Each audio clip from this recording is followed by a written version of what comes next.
우리가 회개에 대해서 오해하는 경우가 있는데 회개에도 요소가 있다는 거예요. 그래서 오늘 말씀을 하나하나 살펴보면서 이것이 무엇을 의미하는지 한번 보겠는데요, 첫 번째로는 회개의 첫 번째 요소가 뭐라고 했죠? 죄를 뭐 하는 거를 말씀드렸습니까?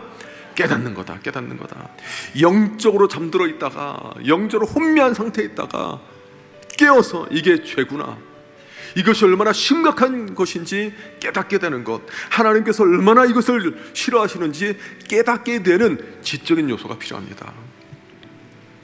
회개의 두 번째 요소가 뭐냐? 죄를 슬퍼하는 겁니다.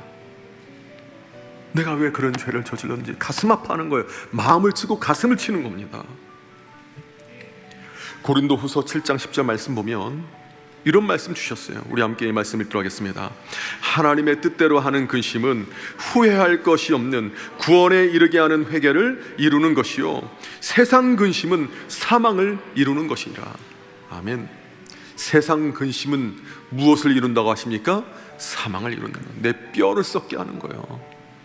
그러니까 하나님께서는 우리에게 아무것도 염려하지 말라는 겁니다. 거기서 아무것도 염려하지 말라는 것은 세상 근심 가지고 염려하지 말라는 거예요. 그런데 하나님께서 원하시는 건 뭡니까? 하나님 뜻대로 하는 근심은 뭐합니까? 후회할 것이 없는 구원에 이르게 하는 무엇을 합니까? 회개를 하게 하는 거예요. 주님께서는 우리가 죄 짓는 것을 두려워하기를 원하십니다. 죄 짓는 걸 슬퍼하기를 원하십니다. 그래서 그로 인하여 근심하는 것을 하나님께서 원하시기 때문에 하나님 뜻대로 하는 근심은 우리를 살리는 회개의 길로 인도하고 우리에게 소망을 비추는 빛으로 인도하는 줄 믿습니다. 회개의 세 번째 요소가 뭐냐면 죄를 고백하고 돌이키는 겁니다. 하나님 앞에 고백하는 거예요. 그리고 돌이키는 거예요. 내가 이대로 살지 않겠다고. 하나님께서는요, 악인이 죄 가운데 죽는 걸 기뻐하지 않으세요. 오늘 말씀 보면 뭐라고 하십니까? 악인이라도 그 길에서 돌이켜 떠나 사는 것을 기뻐하노라 라고 말씀하셨어요. 하나님께서는 우리가 돌아오길 원하는 거예요.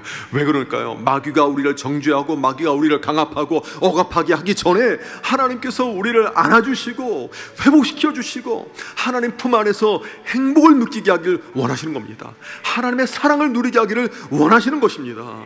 그러니까 하나님께서는 우리를 바라보시며 인내하시며 기다리시며 돌이키라고 우리에게 말씀을 주시는 것 아니겠습니까?